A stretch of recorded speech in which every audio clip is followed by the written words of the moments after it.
Hello friends, welcome है आपका government job study में। मैं आज आपके लिए बहुत बड़ी अपडेट लेके आऊँ फ्रेंड। जो आपके लिए मैं वीडियो लेके आऊँ, वीडियो आप अच्छे से देखना फ्रेंड, जो आपका और आपको ये बहुत अच्छा मार्गदर्शन देगा। और जो ये आपके हेल्पर 2 के लिए बहुत ज़्यादा इंपॉर्टेंट ये आपके लिए वीडियो है फ्रेंड।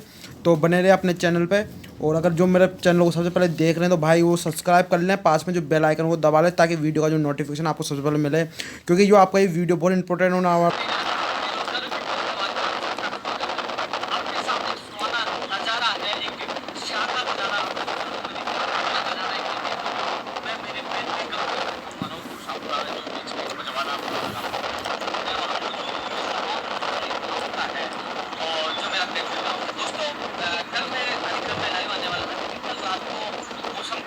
आंधियां चल रही थी, कई समस्या थी, तो उसका आज मैं लाइव नहीं आ पाया। लेकिन आज का लाइव प्रोग्राम बहुत महत्वपूर्ण है। हालांकि मैं कल रात को भी मैंने कहा था कि हेल्पर 2 हो, रीट लेवल फर्स्ट हो, रीट लेवल सेकंड हो, LDC 2018 हो, लंबित भर्तियां हो, नई भर्तियां, तमाम इश्यू को लेकर चर्चा करना था। पूर्ण भर्तियों को लेकर तो मैं चर्चा करूंगा, लेकिन अब देश के लिए, हमारे लिए आवश्यक क्या है, इस पर मैं आपको चर्चा करना चाहूँगा। दोस्तों, आज भी मुझे याद है कि जब मैं पहली बार जेल गया था, पहली बार मुझे जेल में डाला गया था 3 जुलाई 2013 को। 3 जुलाई 2013 उस समय मुझे याद है गार्डन से अपने सब यात्रा निकाली। रामबाग सर्किल होते हैं, अम्बेडकर सर्किल से सीधा हम विधानसभा की तरफ कूच कर रहे थे। उस समय लाठीचार्ज और योगिता थाने में मुझे पहली बार जेल में डाला गया। उस समय तत्कालीन मुख्यमंत्री माननीय अशोक गहलोत जी थे। और आज भी बता दूं, मुकदमा नंबर 152, FI नंबर 152/2013, क्योंकि तथ्यात्मक जानकारी होती है ना, तो लोग उसमें उंगलियां नहीं उठा रहे, क्योंकि ये मेरा मुकदमा नंबर आज मैं कोर्ट में पेशी दे रहा हूँ। अभी मैं 12 तारीख को जाके आया हूँ, वही में मेरी पेशी है। लगातार मैं चाहता हूँ पेशी। ये उदाहरण आप लोगों को दे रहे हैं कि हमारी जो लड़ाई है सिस्टम को लेकर है, क्योंकि हमारी लड़ाई कांग्रेस सरकार में भी जारी है।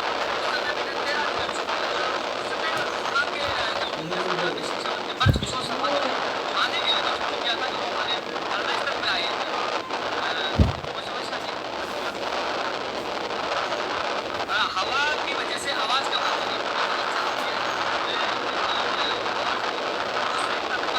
शिक्षा मंत्री और जो महेश जोशी जी जो अभी विधायक है कांग्रेस में, उन्होंने भी मेरे एक बार लगातार कई सालों से संघर्ष करके आप संघर्ष बना डाला है। सच्चाई और ईमानदारी करना हमारी एक लक्ष्य है। सिस्टम में सुधार नहीं होगा, इसमें भर्तियां नहीं होंगी और कहने के देश का विकास तभी होगा जब युवाओं का विकास होगा। दोस्तों, बड़ी बात है कि मैं एक चीज देख रहा हूँ, ये सबसे बड़ी बात है कि अभी हमें लोकसभा चुनाव है। मैं किसी पार्टी विशेष को वोट देने की अपील नहीं कर रहा, लेकिन हम सब युवाओं को एक चीज सोचनी होगी। मैं तमाम मुद्दों को लेकर आज काफी लंबा लाइव रहेगा, लेकिन मैं तमाम युवाओं से जुड़ना चाहता हूँ, तमाम युवाओं की बात करना चाहता हूँ, बड़ा मैसेज देना चाहता हूँ। यदि कोई अभ्यर्थी मेरे लाइव को देखकर तमाम परफॉर्मेंस का लिंक डाले वो मेरे संपर्क में रहे, क्योंकि आज ये लाइव बड़ा इंपॉर्टेंट है।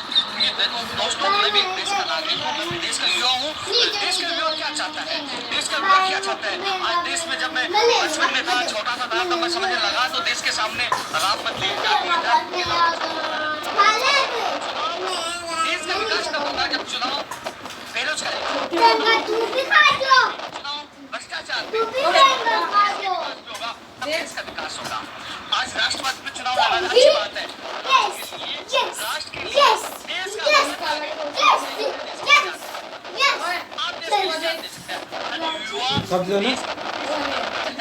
लेकिन सबसे बड़ी दुर्भाग्य की बात है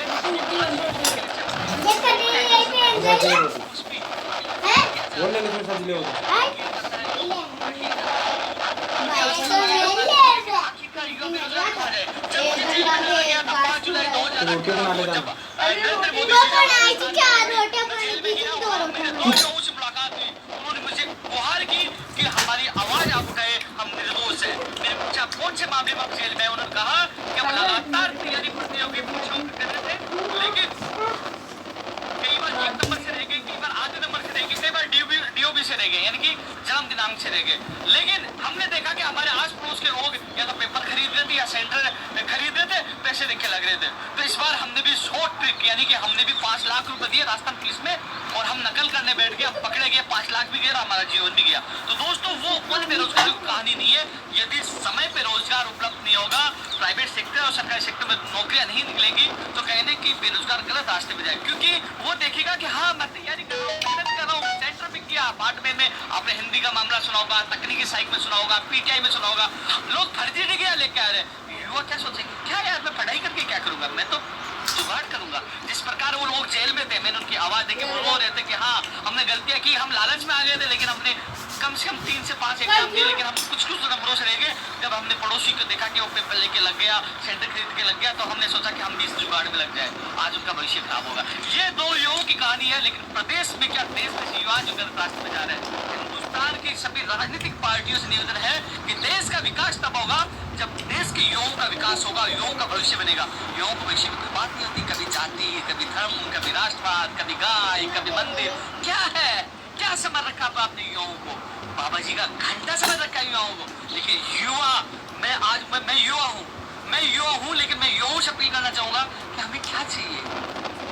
मंदिर बनेगा, आज तक मैं भगवान को मानता हूँ, राष्ट्रवाद के लिए अपना जान दे सकता हूँ, आप भी जान दे सकते हो, आप सैनिकों को सलाम करते हो, देश के लिए मर मिटने के लिए तैयार है। लेकिन जब रोजगार नहीं होगा, जब नौकरी नहीं मिलेगी, आप अपने माता पिता परिवार का लालन पोषण कैसे कर पाओगे, अपना परिवार कैसे चला पाओगे?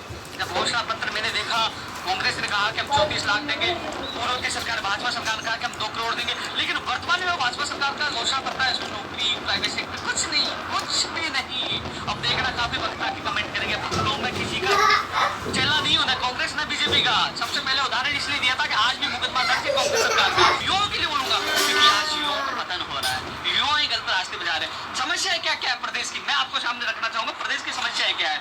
जब ऑनलाइन आजकल एग्जाम हो रही है, कल मैं उद्योग विभाग में गया हुआ था, बिजली विभाग में गया हुआ था, वहाँ कुछ अभ्यर्थी मुझे मिले कि हमने ऑनलाइन एग्जाम दी। ऑनलाइन एग्जाम में क्या होता है, बोले कंप्यूटर हैक हो गया, हमारे बेटे बेटे ट्यूशन कर दिए, लगने वाले लग गए और जो तैयारी करने वाले रह गए।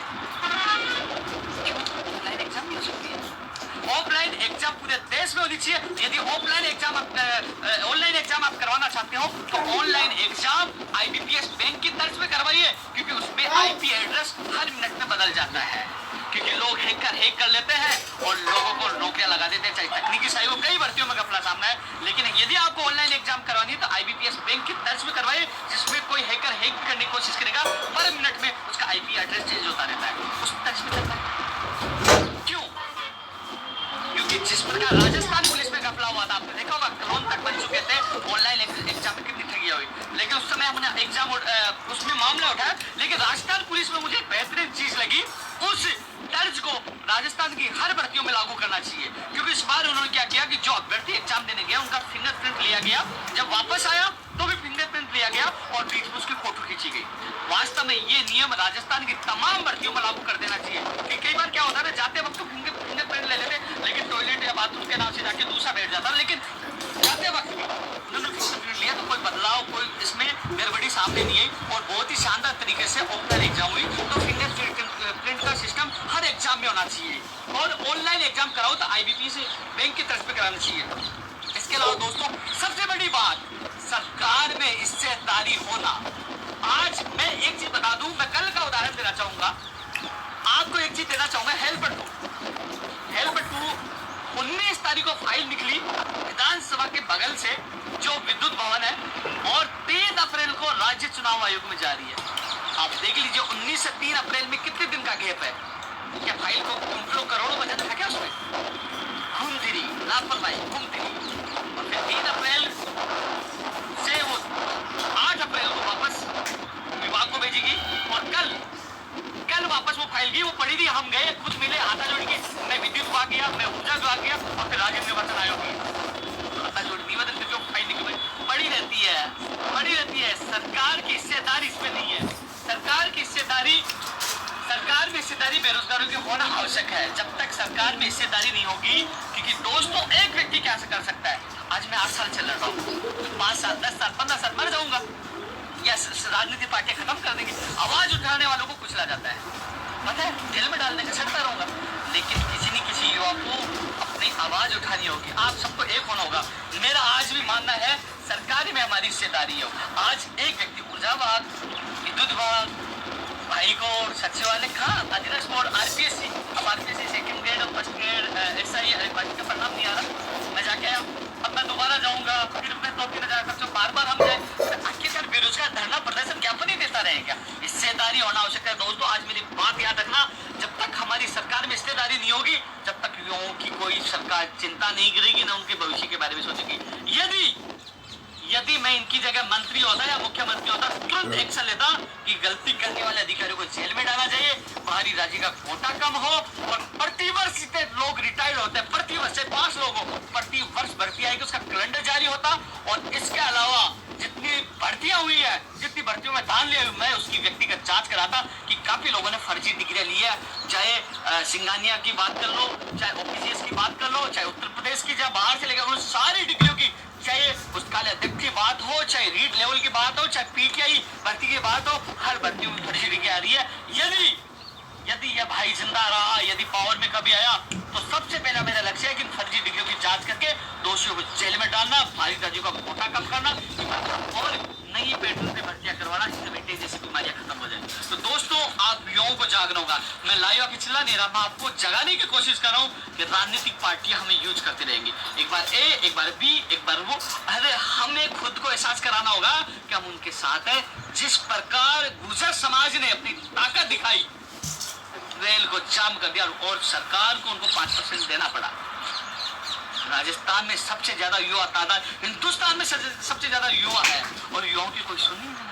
गाय, मस्जिद, मंदिर, राष्ट्रवाद, अरे राष्ट्र के लिए मैं जान दे सकता हूँ। ये भाषण देते हैं राष्ट्रवाद के नाम पे, ये चुप जाएंगे, पल्लू के नीचे जाके छुप जाएंगे, कोई नहीं जाएगा। हमारे जैसे युवा जान देने के लिए तैयार रहेगा, वो छुप जाएंगे, भाषणबाजी कर सकते हैं। गाय, मस्जिद, मंदिर, ये मुसलमान है, ये हिंदू है, ये गाय है, क्या है, क्या तमाशा बना रखा है आपने? युवाओं के भविष्य में सोचा आपने, युवाओं के बारे में सोचा? यदि मैं अब ज्यादा बोल रहा हूँ ना, देखना कोई वक्त आएगा कि ये हिंदू विरोधी है, क्योंकि हिंदू विरोधी का ठप्पा लगा देंगे कि ये तो देखो, अरे मैं हिंदू विरोधी नहीं है, मैं देशभक्त हूँ, लेकिन मैं देश की युवाओं का भविष्य मनाना चाहता हूँ कि देश के युवा भटके नहीं, गलत रास्ते पर नहीं जाए। मैं जेल गया ना 5 जुलाई को, तब मैंने उन युवाओं के आंखों में आंसू देखे। वो गलत रास्ते पे किस लिए? गलत सिस्टम की वजह से। सिस्टम सही होता, सही बेरोजगार को रोजगार मिलता, तो वो आज भटकते नहीं, आज वो जेल में नहीं जाते। मुझे हर पल हर चीज याद है। मैंने उस दिन शपथ ली थी कि हाँ, मैं इस सिस्टम के खिलाफ लड़ाई लड़ूंगा, चाहे मेरी जान चली जाए, चाहे मुझे कोई जेल में डाले, कुछ भी करे। वो मैंने FIR नंबर बताया था ना, पता कर लेना भक्तों, पता कर लेना। तुम ये सोच रहे हो कि मैं बीजेपी के खिलाफ ही बोलता हूँ, मैं सभी पार्टियां, कोई भी हो, चाहे कांग्रेस हो, कोई पार्टी जो युवाओं के साथ गलत करती है, उसके खिलाफ बोलता हूँ, आंदोलन करता हूँ। अनशन किए, जेल गया, सब कुछ किया। मेरे पास थोड़ा अभी जो पहले बीजेपी की किताब आई थी, वो किताब भी आएगी, संघर्ष कांग्रेस में मैंने संघर्ष किया, उसकी किताब भी आएगी जल्दी, आपको पता लग जाएगा तारीख वाइज कब क्या मैंने क्या किया। तो दोस्तों, ये मैं करने के नहीं है, क्या हम सबको मिलकर करना होगा। मेरी इच्छा, हार्दिक इच्छा ये कि हम सब लोग पूरे राजस्थान की बेरोजगार राजनीतिक पार्टियां कोई सी भी हो, एक बार इतनी बड़ी ताकत दिखाएं कि हाँ, तुम्हारी क्या मांग है, तुम क्या चाहते हो, तुम कहोगे, जैसे हम करेंगे चुनाव में आपके मुद्दा होगा।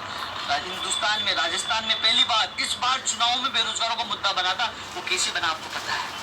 कैसे बनाया गया वो आपको पता है? 26,000 लोग स्कूलों में चले गए, लेकिन वो मुद्दा नहीं बनता तो वो स्कूलों में नहीं जाते, लटकते रहते। कभी बजट का बहाना होता, कभी क्या बहाना होता, फाइल घूमती रहती। लेकिन दोस्तों, पहली बार मुद्दा बना है। लेकिन मैं चाहता हूँ पहली बार नहीं, हमेशा मुद्दा, देश का सबसे बड़ा बेरोजगारी मुद्दा है, तो हमेशा मुद्दा बनना चाहिए युवाओं का। आज युवा भटक रहे हैं यार, हर वक्त कोर्ट में लटकना, पेपर आउट, क्या तमाशा बना रखा है यार। आप संविधान में संशोधन करिए, कभी आपको किसी एक्ट को लेकर संशोधन करते, कभी खुद की फीस बढ़ा दे। अरे आपको संशोधन करना तो संविधान में करो संशोधन, कि जो पेपर लीक करेगा, सेंटर खरीदेगा, और लिफ्ट अभ्यर्थी जो पकड़ा जाएगा, जो उसको फांसी की सजा, उम्र कैद सजा देंगे। मैं एसओजी में जाके आया, एसओजी के अधिकारियों ने कहा कि ऐसे हमारे पास प्रकरण आते हैं, वो लिप्त होते हैं, घर बैठे बैठे पता नहीं कहां से नकल करवा देते। एक उन्होंने मुझे बताई कि किसी ने बताया कि जेल में बैठा बैठा जेल के एक गार्ड के साले को पास करवा दिया, यूपी की घटना थी। अरे मैंने ये सोचा, इतना बड़ा भ्रष्टाचार। बोले कि इनके खिलाफ कोई सजा होती नहीं, कुछ दिन बाद निकल जाते हैं, कुछ होता नहीं, जेल में रहते हैं, करोड़ रुपए कमाते हैं, 10-20 लाख खर्च हो जाते हैं, जिंदगी भर रेस करते हैं। तो दोस्तों, ये इनके खिलाफ सजा का प्रावधान नहीं होगा, ये फांसी की सजा या उम्र कैद नहीं होगी, जब तक ये इस पे रोकथाम नहीं लगने वाली है। और कहीं ना कहीं इसमें वो अधिकारी भी लिप्त होते हैं, उनको पता कुछ नहीं होने वाला। आपने सही राम का नाम सुना होगा, अभी थोड़े दिन पहले पकड़ा, वो जमानत तो छूट गया, करोड़ों रुपए कमा लिया। क्या हुआ? सिस्टम सुधरेगा जब हम जैसे युवा जागेंगे। उपेंद्र यादव नहीं, पूरे राजस्थान के युवाओं को जागना होगा, पूरे देश के युवाओं को जागना होगा। जिसको करना वो कर लीजिए भाई, मैं खुले में बोल रहा हूँ, जेल में डालो तो डाल देना, क्योंकि मैं युवाओं की आवाज, आज मुझे मान सम्मान किस लिए मिलता है कि मैं युवाओं की आवाज उठाता हूँ, उनके लिए जेल जाता हूँ, अनशन करता हूँ और उनके लिए भागता हूँ। कुछ नहीं कहेंगे कुछ लोग बात कि मैं देश विरोधी हूँ, मैं तो उसका, मैं स्पष्ट कह रहा हूँ, मैं किसी पार्टी विशेष का प्रचार नहीं कर रहा, आपके सब इच्छा उसको वोट देना, लेकिन आपको ये दिल में जहन में ये लाना होगा कि हमारा गाय मस्जिद मंदिर राष्ट्रवाद के नाम से पेट नहीं बनने वाला, परिवार नहीं चलने वाला। जब युवाओं के प्रति कोई सरकार, कोई राजनीतिक पार्टियां उनके भविष्य के लिए नहीं सोचेगी, उनके लिए अलग कार्य नहीं करेगी। दोस्तों, बेरोजगारों की ये स्थिति, युवाओं की ये स्थिति होने वाली है कि आप देखना कितनी बेहतरीन, कितनी बेकार स्थिति होने वाली है। इसलिए हम लोगों को जागना होगा। दोस्तों, मैं तमाम इश्यूओं के ऊपर बात करना चाहूंगा। हेल्पर 2 वाली मैंने बताई, वो फाइल मैं निकलवा के आऊँ, अब गई है। उसके बाद दिल्ली निर्वाचन आयोग जाएगी, और शायद मैं आज गांव आया हूँ, वो नहीं गई तो कल मैं जाके निवेदन वो साहब दिल्ली भेजिए। तो दोस्तों, ऐसे लोग लटकते रहते हैं, इनका परिणाम आना बाकी है। दोस्तों, राजस्थान पुलिस की प्रणाली के लिए मैंने बताया वो लागू होना चाहिए। इसके अलावा दोस्तों, बाहरी राज्य का कोटा, बाहरी राज्य, मैं चिल्ला के उस समय जब पिछली सरकार थी बहुत चिल्लाया, मुझे जेल में डाल दिया गया, लेकिन तुम लोग, आप लोग यो आप जाग जाते हैं ना, मैं जेल में था, तो सरकार की हिम्मत नहीं थी कि वो लोग आप लोगों की मांगों को नजरअंदाज कर रहे। लेकिन फिर भी ये आग लगी हुई है, या आग एक दिन देखना, ये जो चिंगारी लगी हुई है बड़ा काम करेगी। मुझे विश्वास है कि आप लोग इस लड़ाई में मेरे साथ आओगे, क्योंकि बाहरी राज्यों का कोटा कम होगा तो राजस्थान के युवाओं का विकास होगा। फर्जी डिग्री वाला मैंने आपको बताया है, क्या बोल वाला फर्जी डिग्री वाला, बहुत लोग पकड़े जाएंगे, बहुत लोग जाएंगे, देखना यूपी बिहार से फर्जी डिग्री लेके आ रहे हैं। लेकिन दोस्तों, यदि मेरी चली, मैं पीछा नहीं छोड़ूंगा। कुछ लोग कहते हैं कि पेनिया तो उन्होंने कई मुद्दे उठाए थे, बाहरी राज्य, फर्जी डिग्री, बेटे, अरे मैं भूला नहीं हूँ। जब मेरी बस की बात चलेगी, जब छक्का लगाने का टाइम आएगा, लगाऊंगा मैं, मुझे याद है। लेकिन समय कभी रीट वाले, first level, second level, waiting, helper, LDC, अरे अकेला इंसान है यार, कहाँ भागे। वो मुद्दे हल नहीं होते, दूसरा जाता, तीसरा जाता। मैं मेरी खुद कोर्ट में पेशी पे जाता हूँ, कोर्ट में जाता हूँ, हाजिर होता हूँ। मेरा एक साथी था मनोज चौधरी, वो की बार 12 अप्रैल को नहीं गया, उसको गिरफ्तार के आदेश कोर्ट ने दे दी कि उसको गिरफ्तार किया जाए। अरे उसको मैंने कहा भाई पेशी पे तो आ जाए, लेकिन नहीं है, उसको गिरफ्तारी के आदेश जारी हुए और उसको पुलिस गिरफ्तार करेगी, फिर जमानत होगी। लेकिन दोस्तों, हाँ, थर्ड ग्रेड भर्ती परीक्षा, कई लोग आवाज उठाते, अरे भैया मैंने जब समर्थन दिया तो ये कहा था कि 2 एग्जाम होनी चाहिए, पात्रता प्लस शिक्षक भर्ती जिसमें राजस्थान का सामान्य ज्ञान ज्यादा हो और प्रदेश स्तरीय मेरिट हो। उन्होंने विश्वास दिलाया था जिससे वेटेज जैसी बीमारी भी समाप्त हो जाए। दोस्तों, मैंने एक चीज जो इम्पोर्टेंट जो मांग उठाई थी, प्रति वर्ष जितने लोग रिटायर्ड होते हैं, प्रति हर विभाग में, चाहे टेक्निकल विभाग हो, चाहे जो सबसे बड़ा मेरे पास मैसेज आता है बीटेक वाले, बेचारे बीटेक वाले जो अभ्यर्थी हैं वो भी बेरोजगार की दर के लिए ठोकर खा रहे हैं। तो तमाम विभाग, चाहे चिकित्सा हो, चाहे शिक्षा हो, तमाम विभाग, ये मत कहते ना कि यार भैया हमारा तो विभाग का नाम नहीं लिया, मैं समस्त विभाग की बात कर रहा हूँ, जिसमें जितने पद रिक्त हो, कैलेंडर जारी कर दे भाई, दिसंबर इस विभाग की होगी, जनवरी में इस विभाग की होगी, कम से कम बेरोजगार उस तरीके से तैयारी करो। कहते हैं कि इस दिन इसका परिणाम आएगा, इस दिन इसके दस्तावेज फिक्स कर दीजिए ना, हम थोड़ी कह रहे 15 लाख का जुमला, तो हम कह रहे 5 नौकरी दो, 20 दो, जितने रिक्त होते हैं बस प्रति वर्ष करो। उसमें राजस्थान का सामान्य ज्ञान भी थोड़ा ज्यादा होना चाहिए, जिससे राजस्थान के अभ्यर्थियों का भला हो सके। एक चीज और बता दूं दोस्तों, जिस प्रकार यूपीएससी की आपने परीक्षा प्रणाली देखी होगी, क्या उस परीक्षा प्रणाली के आधार पर आरपीएससी की परीक्षा प्रणाली हो? क्या आपने कभी देखा होगा यूपीएससी की भर्ती आती है? क्या वैसे राजस्थान में हमारी परीक्षा प्रणाली मजबूत नहीं हो सकती है? उसके लिए इच्छा शक्ति चाहिए, उसके लिए मंत्री और मुख्यमंत्री सबको मजबूत होना चाहिए, समझना होगा। लेकिन ये समझ में तब आएगा जब हमारी ताकत पूरे राजस्थान में, पूरी राजस्थान को हिला देगी कि हाँ युवा जाग चुके हैं, ये कुछ भी कर सकते हैं, किसी पार्टी को उखाड़ सकते हैं और किसी को ला सकते हैं। इसलिए दोस्तों, मैं किसी पार्टी का पक्ष नहीं लेते हुए कहता हूँ, युवाओं का पक्ष लेते, मेरे लिए युवा बेरोजगार सबसे पहले है। मुझे चाहे कांग्रेस से लड़ना हो, चाहे बीजेपी से लड़ना, मैं सबसे लड़ूंगा, लेकिन मैं युवाओं के लिए लड़ूंगा, क्योंकि मैंने उन युवाओं के आंखों में आंसू देखे हैं, मैंने उन माता पिताओं के आंखों में आंसू देखे हैं। आज पता है मेरे पास इतने फोन आते उठा क्यों करते हैं? क्योंकि नेता लोग, जो लोग बात नहीं सुनते, वो सोचते हैं यार वो भाई जरूर सुनेगा। जितना हो सके मैं फोन उठाता हूँ, कोशिश करता हूँ कि हाँ उनके चेहरे पे खुशी है, क्योंकि वो किसी के माँ बाप है, मेरे माँ बाप हो सकते हैं। दोस्तों, 16 अप्रैल को रीट वाले मामले में सुनवाई है, यानी कि आज रीट वाले मामले में सुनवाई। रीट वाले मामले में एक चीज बता दूं दोस्तों, जो आंकड़े मैंने 8000 तो पढ़ने क्या, मीडिया में थोड़ा सा माहौल बनने अपनी आवाज उठे 8000, लेकिन करीब 6-7 हजार के करीब पद थे। हालांकि कुछ परिवेदनाओं की वजह से कई चीजें इस मामले में रीट को लेकर, जैसे अभी हाई कोर्ट मार्च क्या होता है, उसके बाद मैं रीट लेवल फर्स्ट के लिए शाम को स्पेशल इसी के लिए स्पेशल कि आज कोर्ट में क्या हुआ, भगवान चाहिए तो हमारी खुशखबरी मिल जाए। हमारे एडवोकेट को मैंने पूरे एविडेंस दिए हैं, तो आज कोर्ट की सुनवाई के बाद और आज तमाम इश्यू को लेकर मैं आज अलग से वीडियो अपलोड करूंगा। तो इसलिए आप देखिए मैं जो चर्चा कर रहा हूँ, लगातार कई लोगों को कमेंट आता है कि बेरोजगार संघ रीट महासंघ तो नहीं है। तो दोस्तों मैं हर व्यक्ति की आवाज़ उठाता हूँ, लेकिन अभी फिलहाल आप लोगों को जैसे आज सुनवाई होगी तो उसके साथ अपडेट आपके बीच में आऊँगा, और यूट्यूब उपेंद्र यादव बेरोजगार महासंघ है उसको मैं जरूर डालूंगा, आपको अपडेट कराऊंगा। दोस्तों लंबित भर्तियां, चाहे विद्यालय सहायक हो, चाहे पंचायत राज भर्ती हो, चाहे नर्सिंग भर्ती हो, 2013 हो, 2018 हो, आज वो लंबित भर्तियों के लिए बेरोजगार की ठोकरें खा रहे, कॉल और मैसेज आते हैं। अरे यार वो कब तक ठोकरें खाएंगे, 5 साल पहले खा ली। लेकिन दोस्तों ये ठोकरें जिम्मेदार हम खुद हैं, जिम्मेदार हम खुद हैं, क्योंकि हम लोग एक नहीं हो पाते हैं, हम लोग ताकत नहीं दिखा पाते। पहली बार इन विधानसभा चुनाव में हमारी ताकत का एहसास आम आदमी पार्टी को हुआ। दोस्तों जब तक सरकार के जो अधिकारी हैं जो भर्ती परीक्षाएं करा रहे हैं उनकी जवाबदेही निश्चित नहीं की जाती, उनकी जवाबदेही होनी चाहिए कि भर्ती प्रक्रिया समय पे है और उसमें कुछ अधिकारियों द्वारा गलतियां होती है, उसके खिलाफ उनको सजा होगी या उनके खिलाफ जुर्माना होगा। जवाबदेही सरकार को तय करना होगा, सरकार को, और अधिकारी की मनमानी पे रोकना लगाना होगा। जैसे बीकानेर में काउंसलिंग नहीं हुई, डीएस जयपुर जिला परिषद नहीं। अरे कब तक तुम लोग यार बेवकूफ बनाते रहोगे? जो अधिकारी काम नहीं करे उसको तुरंत निलंबित की जाए, एपीओ किया जाए, ये सरकार को नियम बनाना होगा जो तानाशाही करे। क्योंकि आपने देखा होगा एलडीसी का मामला हो, रीट का मामला हो, कई जगह बाड़मेर में की थी, उसको फिर उसका ट्रांसफर किया गया था, एपीओ किया गया था। ऐसी नौबत नहीं है, एक नियम बना दीजिए कि जो अधिकारी मनमानी करेगा, बेरोजगारों को परेशान करेगा, उसके खिलाफ कार्रवाई की जाएगी और सरकार की अधिकारी की जवाबदेही होनी चाहिए। दोस्तों मैंने एक बात बताई ना, एक फाइल कहाँ से कहाँ लटकती रहती है, फाइल लटकती रहती है, बेरोजगार घूमते रहते। मैं खुद जाके वो फाइल निकलवा के आया, राज्य निर्वाचन आयोग में फाइल की है। दोस्तों एक चीज और बता दूं, छोटी छोटी गलतियों की सजा बेरोजगारों को खामियाजा।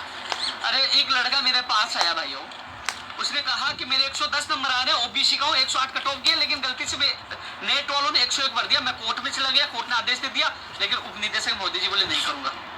किसी ने मेल की जगह फीमेल लिख दिया। अरे छोटी छोटी गलती के लिए लोग कोर्ट में जाते हैं, फिर वो चक्कर कटाते हैं, लास्ट में उनको ज्वाइनिंग देते हैं। क्या भाई, जब कोर्ट अलाउ कर दिया तो फिर आपको क्या क्या दर्द हो रहा है? दोस्तों ऐसी छोटी छोटी गलतियों का खामियाजा बेरोजगार को भुगतना पड़ रहा है। कभी जाति प्रमाण पत्र के लिए रोक दिया जा रहा है। अरे मेरी जाति चेंज होगी क्या?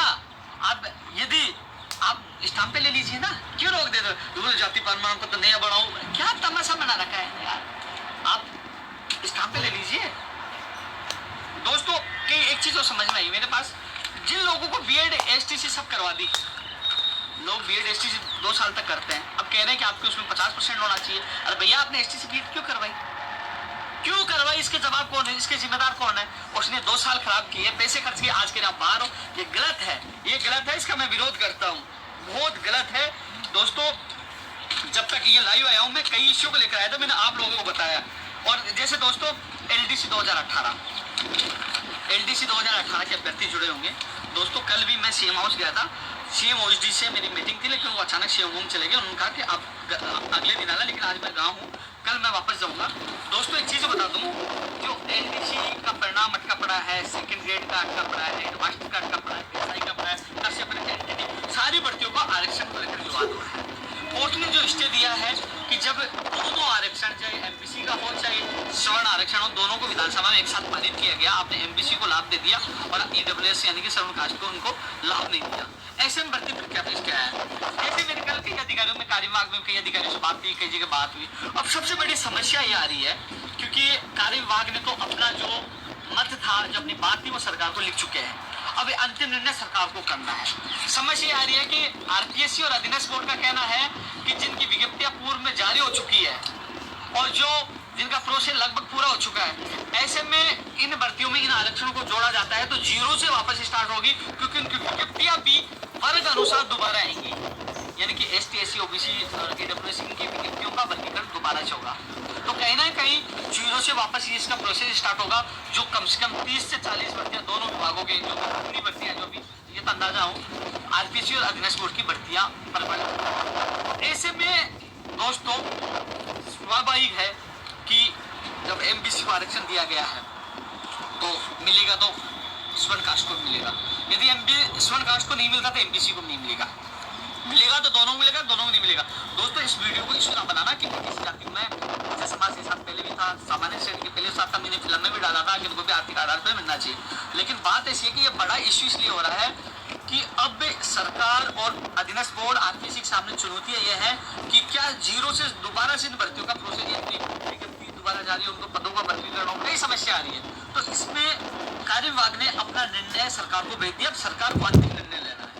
तो दोस्तों यदि अब देख लीजिए, इसमें मैं इतना कह सकता हूं क्योंकि अब चुनावी माहौल है, कई राजनीतिक परिदृश्य बदल चुके हैं, लेकिन जब इतनी अत्यधिक भर्तियां प्रभावित हो रही है तो कोई भी विभाग या कोई भी सरकार जीरो से स्टार्ट करना नहीं चाहेगी, क्योंकि उस प्रोसेस में बहुत समय लगता है, बहुत लोग बहुत मांग रहे हैं। लेकिन न्यायालय ने जो आदेश दिया है, न्यायालय आगे क्या आदेश देता है वो न्यायालय के ऊपर है, उसके बारे में मैं कुछ भी नहीं कहना चाहूँगा, न्यायालय पे कोई टिप्पणी नहीं करना चाहूँगा। लेकिन इतना कह सकता हूँ कि कार्य विभाग ने सरकार से पूछा, वो सरकार अंतिम निर्णय लेगी कि जीरो से स्टार्ट करना है या क्या करना है, कौन सी भर्तियों में लागू करना है, वो कार्य विभाग अनुमति मिलने के बाद गाइडलाइंस इनको अधीनस्थ बोर्ड आरपीसी को जारी करेंगे। मेरे लिए सभी लोग समान है, लेकिन इतना भी है जिन भर्तियों में जिन लोगों का चयन हो चुका है उनके भविष्य के साथ कुटारघात नहीं होना चाहिए, क्योंकि कई लोग खुशियां मनाते हैं, कई लोगों की सगाई हो जाती है और बाद में बाहर कर दिया जाता है, तो कई लोग सदमे में आ जाए। चाहे इसकी शेड्यूल फर्स्ट क्रिएट करो, यदि किसी भी अभ्यर्थी के साथ गलत नहीं होना चाहिए, हर अभ्यर्थी के साथ